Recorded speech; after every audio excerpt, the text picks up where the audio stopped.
বাড়ি হচ্ছে ধর্মনগর, আর আমি কৈলাস শহরে থাকি। আর শান্তনাকে তো চেনেনি, পেচারতলের বাড়ি, তিনিও মন্ত্রী, উনি আমাদের জেলা শাসক।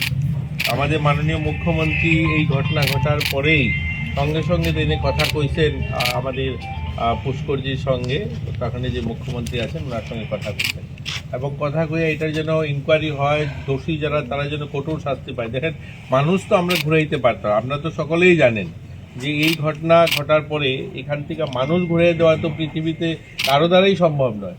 কিন্তু আপনাদের এই দুঃখের সময় আমরাও আপনাদের সঙ্গে আছি, আমরাও আপনাদের পরিবারের অংশ, এবং দোষী যারা তারা যেন কঠোর শাস্তি পায়, এটার জন্য যা যা করা দরকার আমরা করব। এবং মাননীয় মুখ্যমন্ত্রী যথারীতি ওখানকার মুখ্যমন্ত্রীর সঙ্গে কথা কইছেন, এবং একটা বড় অংশের মানুষ কিন্তু গ্রেপ্তারও হয়েছে, এবং তারা যেন কঠোর শাস্তি পায় মাননীয় মুখ্যমন্ত্রী বারবার কথা কইতেছেন মুখ্যমন্ত্রীর সঙ্গে ওইখানকার।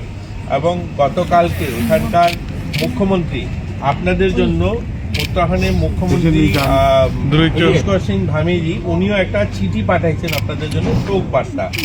তো এই শোক বার্তাটা আপনারা নেবেন ওনার তরফ থেকে। এটা আমাদের উনি উত্তরাখণ্ডের যে মুখ্যমন্ত্রী আছেন তিনি দিচ্ছেন আপনাদের জন্য, ঠিক আছে? এটা এবং উনি ওখানে যে ট্রাইবাল ওয়েলফেয়ার দপ্তর আছে ওই দপ্তর থেকে একটা অ্যামাউন্ট, এখানে 4,12,500 টাকা ওনারা এখন একটা আপনাদের ব্যাংকের যে অ্যাকাউন্ট, ওই অ্যাকাউন্টের নাম্বারে আরটিজিএস করছেন।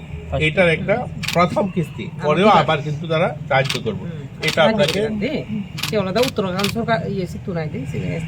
আমাদের মুখ্যমন্ত্রী প্রফেসর ডক্টর মানিক শাহ উনিও 5 লাখ টাকার একটা চেক দিছেন। আর তিনি কইছেন যে যখনই তাইনে এইদিকে আসা হইব, পেচারতলে যখন আইবেন তাইনে বা মাছমারা কোনো প্রোগ্রামে আইলে তিনি সুযোগ সুবিধা করে দিলেন, বিজি মানুষ, তারপরেও সুযোগ সুবিধা করে আপনাদের সঙ্গে আয়া দেখা করবেন, ঠিক আছে?